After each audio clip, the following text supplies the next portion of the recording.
Caught my wife cheating and my mother blamed me for leaving, saying I was overreacting to one mistake. So a month ago, I discovered that my wife, Helen, had been cheating on me. I had planned to surprise her at work with the idea that we could spend a nice evening together. Maybe grab dinner, see a late-night movie, something to bring a little joy into our lives. When I arrived at her office building, I immediately recognized her car parked outside. It was unusual for her to still be there at that hour, and I wondered why she was inside so late. I decided to call her as I walked closer, thinking I'd ask her if she was up for my surprise plans.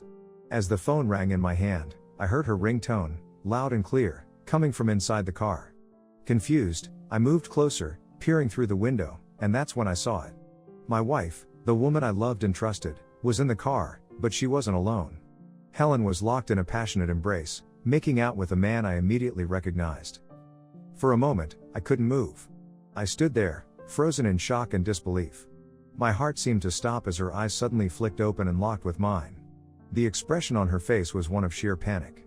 She quickly pulled away from the man, her mouth opening and closing as she struggled to find words. I could see the fear and guilt written all over her face. The other man, who had been oblivious to my presence until then, turned around to see me standing there. His face drained of all color, and his eyes widened in horror when he realized who I was. This wasn't some random stranger. No, this was a man I knew. I had met him at several of my wife's office Christmas parties. We had shared drinks, exchanged friendly banter, and even connected on social media. I knew his wife was pregnant, expecting their child at home while he was here betraying her in the same way my wife was betraying me. The sickening realization of what I had just witnessed washed over me like a tidal wave. The damage was done. My plans for a romantic surprise had crumbled into a moment of gut-wrenching reality that I never saw coming. Helen, clearly shaken, tried her hardest to explain herself in the aftermath of being caught. She stumbled over her words, insisting that what I had just witnessed was really nothing, that it was just a one-time stupid mistake. Her voice was strained as if trying to convince both of us that what had just happened didn't mean anything. But how could I believe that? I had just seen her, my wife, kissing another man passionately. The man also ran after me. He was panicked, desperate. He kept begging for my forgiveness and asked me to not tell his wife anything. The sheer audacity of it all sent a wave of anger surging through me. Here he was, having just been caught betraying not only me but his pregnant wife as well, and his only concern was keeping his secret safe. At that moment, all I could feel was fury rising inside me, so intense that I could barely see straight. I knew that if I stayed there any longer, I might lose control and do something I would regret. So, without saying a word to the both of them, I just turned and headed straight for my car. I didn't even look back as I got in and drove away, as fast as I could, just needing to get far, far away from the two of them. My hands were gripping the steering wheel tightly as I tried to focus on the road, but my pain was overwhelming. I couldn't stop replaying the moment over and over in my mind, like some twisted loop I couldn't escape from. I drove for what felt like hours, with no destination in mind. I just needed to move, to get away from the reality that my life had suddenly become. Eventually, I found myself in some secluded spot, far from the city, where I parked the car and just let everything hit me. The pain, the betrayal, it all came crashing down like a wave, and I broke down, crying harder than I had in years. How could this have happened? How could someone I trusted with everything in me do this? Helen and I had been best friends. We had shared our lives, our dreams, our future. And now it was shattered. If I hadn't seen her kiss that man with my own eyes, I would have never believed it. If someone had told me she was cheating, I would have laughed it off as a ridiculous rumor. But there was no denying the reality now. It was like a nightmare I couldn't wake up from. When I finally returned home, my mind was made up. There was no going back. As soon as I stepped through the door, I went straight to the bedroom to pack my bags. My wife was already there, waiting, her face streaked with tears and panic etched in her eyes. She rushed toward me, her voice shaking as she pleaded with me to stop. Helen kept insisting that we could work through it, that it wasn't too late, and that we could sit down and talk things through. But how could words ever repair the damage of what I had witnessed? I was filled with a mixture of anger and overwhelming sadness, and her attempts to calm me down only fueled my frustration. Every word she said bounced off me like a wall. She didn't seem to understand. Nothing could undo what I had seen.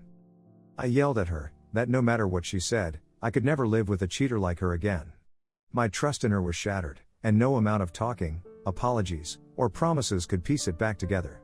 The very thought of kissing her, touching her, or being intimate with her again felt impossible, knowing what I knew now, knowing that she had been with another man. That image was burned into my mind, and no matter how much she begged, it wouldn't leave. I made it clear that the only thing left for us to do was get a divorce. I had no desire to work through anything or to fix something that, in my eyes, was beyond repair. The moment I mentioned divorce, she broke down completely. Tears streamed down her face, and she started sobbing uncontrollably, begging me for a second chance. She promised over and over that she loved me, that she couldn't live without me, and that she would do anything to make things right. But her words felt hollow, like they were too little, too late. I didn't listen to her pleas. I couldn't. The hurt and betrayal were too fresh, too raw, and I knew deep down that nothing she said would change the way I felt. Without saying another word, I grabbed my bags and walked out. I checked into a small motel, trying to figure out what my next steps would be. For the next few days, I would just wake up, go to work, and then come back to the motel, stare blankly at the TV, and cry myself to sleep. I didn't tell a soul about what had happened. I felt ashamed, embarrassed even, by what Helen had done. How could I explain to my parents or my closest friends that the woman I loved, my wife, had cheated on me? I was still processing it myself, still in shock. So I kept everything bottled up. I went to work as if nothing had changed, keeping my head down and avoiding conversations. I didn't want to face the pity or the questions that might come if people knew the truth. My phone constantly buzzed with messages and calls from Helen, but I couldn't bear to speak to her. Every time her name flashed on the screen, it felt like a punch to the gut. I ignored her calls, let her voicemails pile up. Twice, she even showed up at my office, trying to talk to me face to face, but I refused to meet her. Then, about a week later, my dad called me. When I answered, I could hear the concern in his voice right away. He asked me how I was doing, where I'd been, and what was going on. He told me that Helen had told them everything. My heart sank at the thought of my parents knowing, but at the same time, there was a strange sense of relief. I didn't have to carry the weight of the secret alone anymore. My dad urged me to take some time off work. He could hear the exhaustion in my voice and told me that I needed to focus on my mental health. He said I should come home, stay with them for a few days, and get away from everything. I was running on fumes by this point, completely drained emotionally and physically.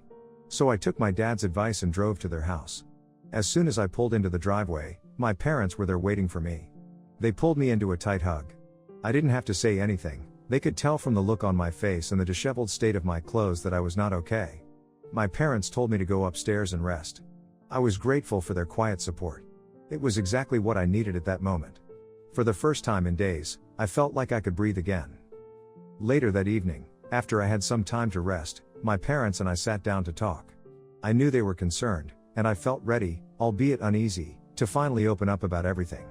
Before I started, I asked them what Helen had told them. My dad cleared his throat and said that Helen had called them and admitted to having stupidly kissed another man.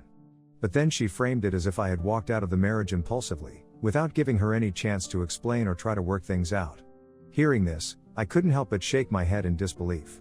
It was incredible to me how she could downplay what had happened, as if it was just a minor mistake, rather than the complete betrayal that it was. I took a deep breath and began to recount the whole story, from the moment I saw her in the car with that guy, to how I stood there, frozen, as everything crumbled before my eyes.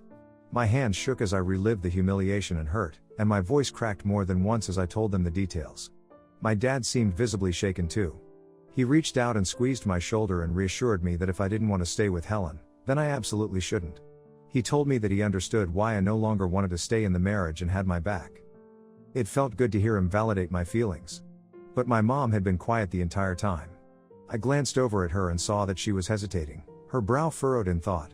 Then, she spoke up, asking me a question that threw me off balance. Have you really thought this through? Her words stung.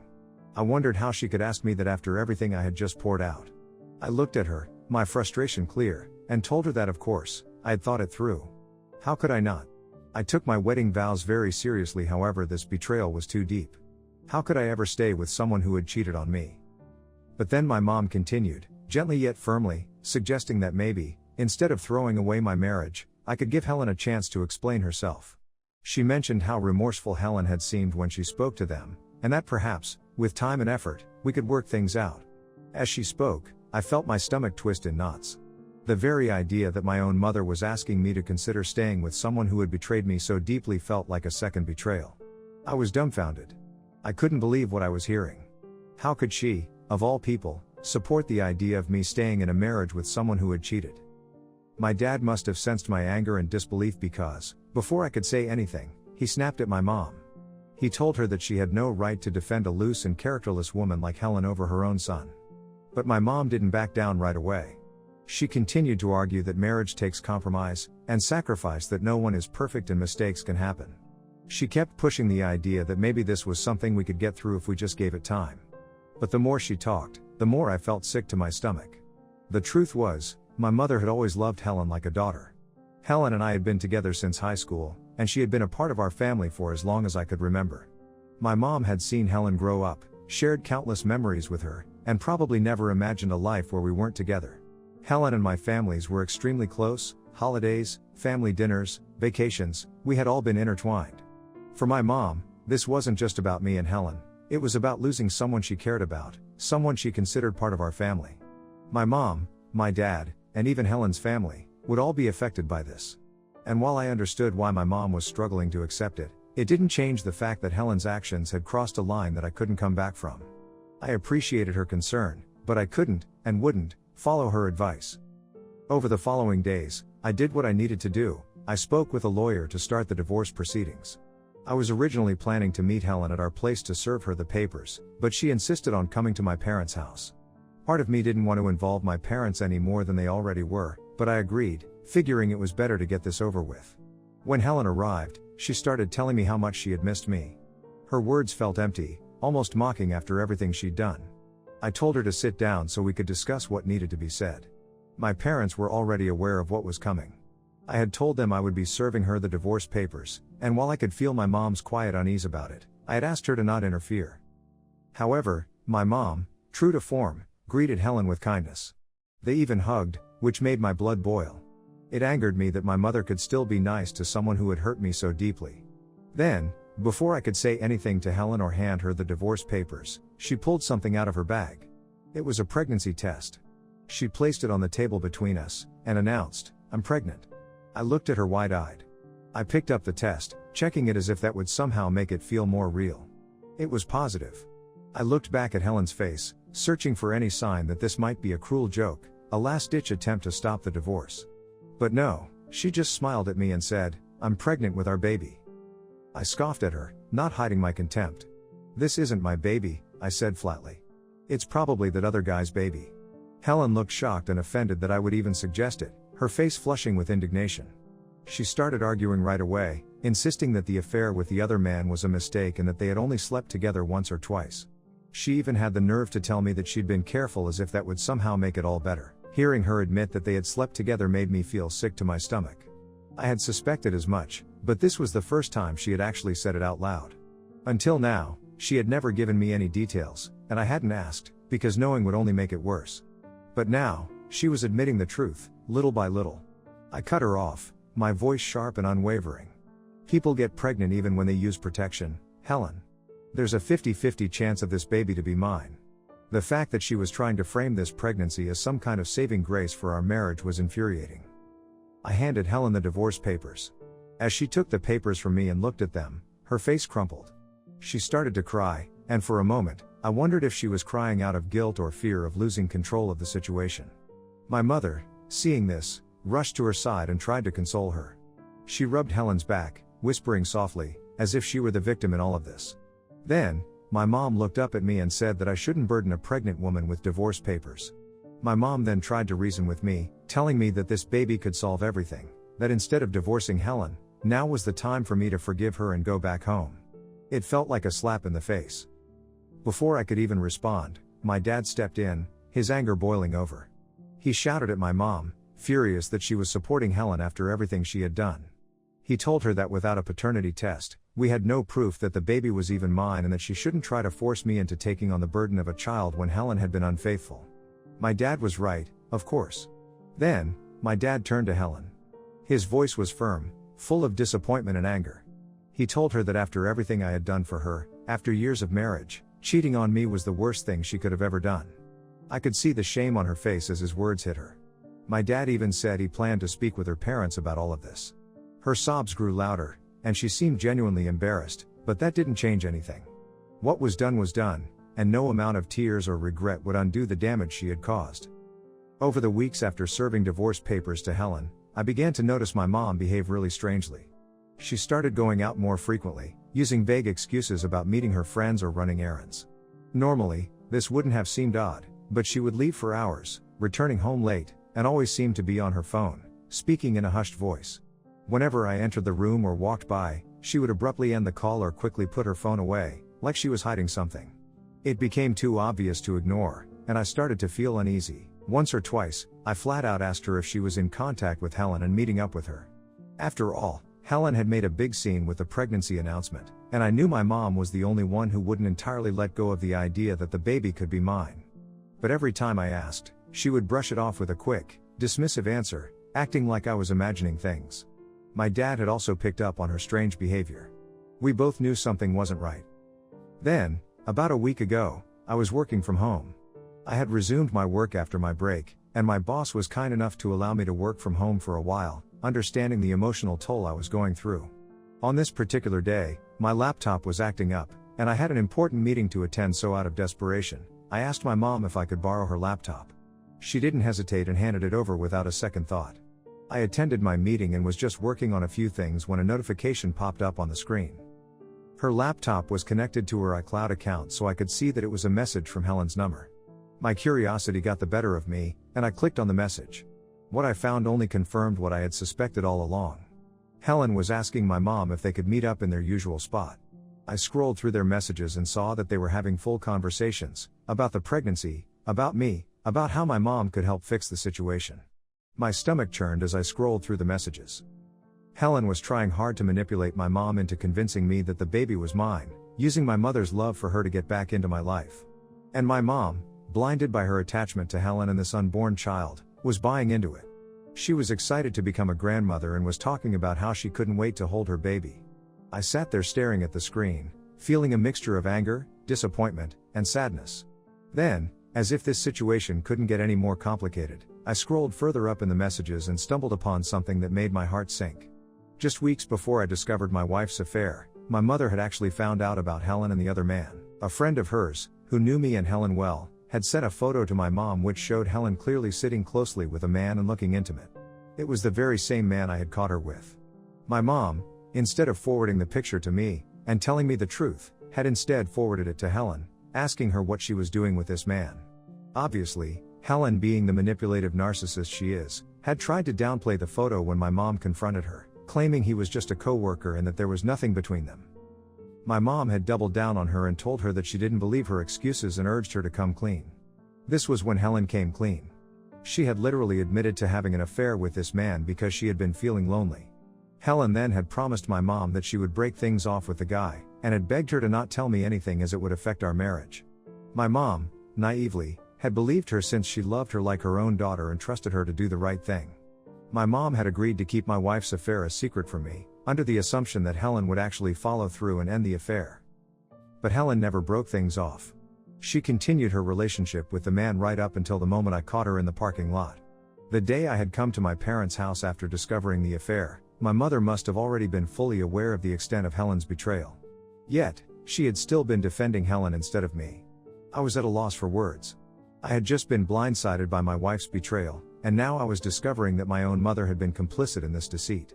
It felt like a double betrayal, and I could hardly process anything. Since the past few days, I have been observing my mother quietly. She continues to meet up with Helen as if nothing is wrong. Sometimes she even brings up the topic of me in front of me, trying to change my mind about the divorce.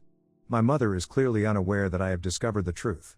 Am I the a-hole if I confront my mother and call her out for backstabbing me after everything she has done? Update 1. First of all, many of you have expressed concern about whether I ever informed the other man's pregnant wife about his affair with Helen. Honestly, I didn't. I have been so consumed by my own grief that I couldn't figure out how to break the news to her. However, after reading all your comments, I've decided to reach out to her on social media and send her a message about it. Secondly, if this baby turns out to be the other man's, then there's no way he can continue to hide his affair with Helen. She's very self-serving, so she will definitely take him to court and make him pay child support as she should. Lastly, yes, my wife and I had been intimate right up until I discovered her affair and moved out. There is definitely a chance that the baby could be mine also, which is why I haven't dismissed it completely. However, I will need a paternity test before I ever accept it. Update 2. I decided to call Helen and her family over for lunch to have a sit-down discussion with my parents. My mom seemed pleasantly surprised by this and must have thought that perhaps I was rethinking the divorce. Obviously, she had no clue what I had planned for them. Helen's parents seemed remorseful when they met me. They had known me for so long and apologized to me on behalf of Helen. Unlike my mother, they blamed Helen completely for why our marriage had broken down. Their support reassured my stance. I asked everyone to sit down as I informed them that I had gathered them all so that I could reveal the entire truth about Helen's affair. My mother's eyes widened in confusion, as my dad asked, "What are you talking about?" Taking a deep breath, I pulled out the printed papers, screenshots of the conversations between Helen and my mom over the past few months. I watched both their faces drain of color as I laid the evidence before my father and Helen's parents. I showed them everything and explained how my mother had in fact known about Helen's affair with the man for weeks and how she had knowingly helped Helen hide the affair by keeping the truth from me. My dad's expression shifted as he read through the messages. The disbelief was evident in his eyes. He asked my mother directly, "Is this true?"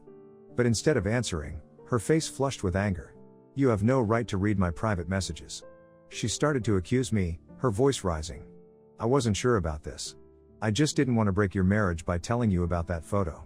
I truly believed Helen would leave that man. I thought she'd come to her senses." Her tone was defensive, but I could hear the cracks in her reasoning. She went on, justifying her actions, saying how she knew Helen could have never done something like this knowingly and that she was perhaps lost in her life, which is why she had become distracted with the other man. Helen, sitting across the table, jumped in to support my mom, telling me how what she had told my mother was true.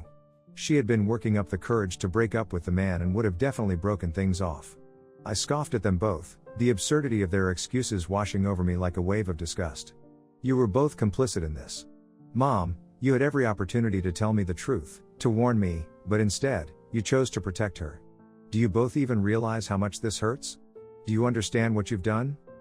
Everyone sat there, silent, taking in everything. Then, unexpectedly, Helen's mother spoke up, breaking the silence. She turned to my mother, her tone firm but compassionate, and pointed out that my mom had been wrong to hide Helen's affair, suggesting that if she had been honest with me from the start, I might have been spared from the shame and trauma of catching my wife with another man. My dad nodded in agreement, looking at my mother with disappointment etched across his face. "You're as much at fault as Helen for supporting her through this," he said. "By trying to protect her, you only helped to break your son's trust. You should have known better." The weight of their words bore down on my mother, and I could see the defenses she had put up beginning to crumble. I turned to her, my voice trembling with a mixture of anger and hurt. "Mom, as much as it pains me to know that Helen betrayed me, it hurts even more to see you continue to support my cheating partner. I never expected this from you." I guess our words finally struck a nerve, and my mother's composure shattered. She burst into tears, the weight of her actions finally hitting her like a freight train. She expressed her remorse, stating that she had always thought me and Helen would have a family together and it was hard for her to let it go. She wished for us to work on our marriage because she truly believed that we could fix things, but now, seeing my anguish, she promised to stop pushing. She kept saying I just wanted you to be happy in between her tears. Since this incident, my mother has blocked Helen and has promised to stay out of my divorce. Helen's parents and my dad agree with me getting a divorce and will push Helen to get a paternity test when the time comes. Update 3. It's been almost 9 months since I last updated. For everyone who keeps asking me in my DMs, I want to inform you that Helen has given birth and we had a paternity test done. It turns out that I am not the father of the baby. Yay! I have since divorced Helen and am now living peacefully in my own apartment. I'm really happy with the way my life has turned out and also about the fact that I won't have to pay any child support. My mom and I have improved our relationship over time and she continues to be no contact with Helen just like she had promised me. Of course, the man Helen was having an affair with has had his life fall apart. After I informed his wife about the affair, she must have discovered evidence on his phone because she later sent me a message thanking me for saving her from a bad marriage and filing for divorce. Now he's responsible for paying her child support forever, and he's also on the hook for Helen's baby. I guess it serves him right.